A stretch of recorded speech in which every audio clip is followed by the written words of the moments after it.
Buenos dias. Hola. Hello, everyone. This is the Lap Squad with Sharper Insights podcast. ¿Cómo estás? It is Hispanic Heritage Month, so we greeted you in our fancy ways. Biblioteca. Arriba, arriba! Ay, ay, ay! Hopefully you guys are having a good start to your semester. And so today's topic we're going to jump in is about test anxiety. We all have felt it at some point, some of us more than others, some of us for a really long time. And so today we're going to do some strategies and tips to kind of help get through that because we all have to take tests. Even we take tests even now, I think. Yeah. It's that time of the year or semester where everybody's getting their first test and the feels are being felt day of the test. But that could be prevented if you prepare or find ways to study better. Yeah, so one of the things I saw was to kind of help prevent your test anxiety was to look ahead to see when your tests are. That's something I like to do with my students is to make sure that you are looking at your syllabi to know when your big tests are. Do I have a midterm? Do I have a final? Do I have tests in between? And then once you look ahead, go ahead and schedule those out. And then you can also plan out review sessions. I have to start studying on this week so I know my material. And you're prepared and you're not panicking and being like, oh no, I have a test tomorrow or I have a test next week, which causes more stress and more anxiety. Mm-hmm. So look ahead. Yeah, I tell students, well, if they're up for it, it's not my choice, but you could always review right after you learned the lesson so that you kind of know while it's fresh, and then you can apply it to areas where maybe you can relate it to your life or people you know. It depends on the material, but if you're reviewing right away, that saves times on the back end or when the test is coming up so that you're not, cramming or whatnot. Yeah, that's the worst thing to do is to cram. So if you haven't heard us, be prepared. Okay, look ahead, plan it out. Okay, so one more thing when it comes to preparing. A lot of students make the mistake of wanting to do everything on the review sheet, studying everything. And that kind of creates panic because you spend time on stuff you know and not enough time on what you don't know. So I like to encourage students to do what I call a trial run, go through the review, answer as much as you can, then you see where you are.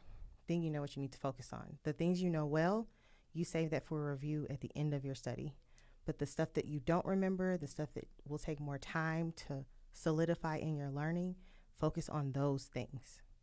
Yeah, and back to kind of add to that, use that review as a practice test.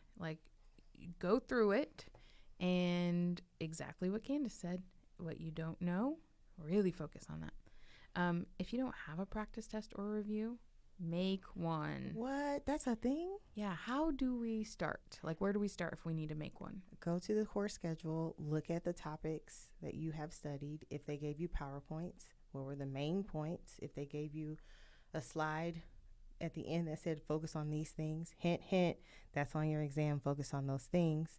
If they didn't give you that, you remember what they harped on class, hopefully, if it's an in-person. If it's online and there's no lectures or you didn't watch them, you might want to go back, skip through a couple of the lectures to see what they focused on. But you can make your review sheet based on the course schedule. Yeah. Look through the units that you've already covered. Look through the required readings and the chapters. Look for keywords, key concepts. If you know some of those, pick the ones that you don't remember. Pick the ones you don't know. I actually saw a student looking through their lecture notes, and this really, really generous professor had throughout their slides a little owl with a graduation cap. And that meant, pay attention to me. I might be on a test. And it was throughout her lecture notes that I was like, pay attention there. That was really nice. So pay attention to what they give you and use those as a resource. I wish I had that. I know. So generous. Would have been great. Something else that I was looking at whenever I was doing some research for this topic was We're not always going to be perfect, and we're not always going to do really well on a test. It doesn't matter how hard we prepare, just kind of things that happen.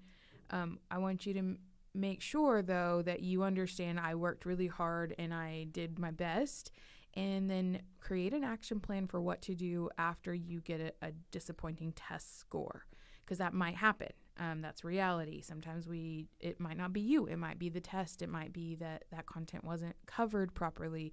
It could be a lot of things. So what's the action plan for what to do after you receive a disappointing score? What is something like I can do next for my next test or my next assignment? Reframing your thinking and being more positive and finding ways to focus on what could come and not what happened could be a good way to start. Absolutely. Reframing thoughts, some of the things that I saw were instead of saying like, oh, I'm never going to understand this material. Well, with that attitude, no, you will not.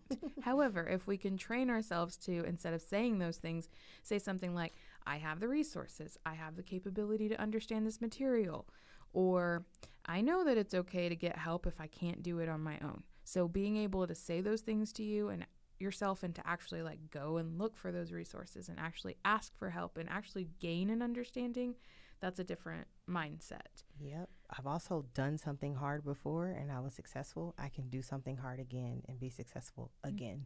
Mm-hmm. I also think about like your GPA, right? Everyone kind of, sometimes we care a lot about that, and it's important, don't get me wrong, but it's not the end all be all. So instead of being like, oh man, this is going to poorly affect my GPA, maybe it will, but with the attitude, it definitely could. So instead of thinking that way, reframing it to, my GPA is not a measure of my self-worth. Definitely remember that. It is a number. It's a number. You're in control of it. You sure are. And it's not your professor's fault, because I'm going to tell you, I see a lot of courses and a lot of students come through, and you guys have a generous amount of resources, so use them. Yes, I'm going to give you one more reframing thing. So we often like to think that if I fail this test, I can't get into like my next like part, like I can't get into grad school or med school or whatever your goal is. Again, these tests do not dictate or like define your future or your success. It actually is just the work you put into it. So again, being prepared and having a good mindset and studying and taking notes are really going to help. And that also leads into like self-care, sleeping, getting good sleep, going to bed on time, especially if you know you have a test tomorrow. Go to bed early and eat something good and healthy. And then also some relaxation tips, like find ways to relax, use Headspace, use some grounding techniques. I know we talk about those a lot, but they really do help. If you're in a testing situation and I'm nervous and I'm working myself up and I'm about to take this test in 5 minutes, really relax, take some deep breaths, and use some of those techniques. YouTube has a bunch, so just find a 3 to 5 minute one that you can do right before you go into an exam. If you are finding yourself to be anxious, do not be around other people who are also anxious. Mm-hmm. Anxiousness begets more anxiousness. I just made that up, but it's true. So don't go around those people who are freaking out before the exam.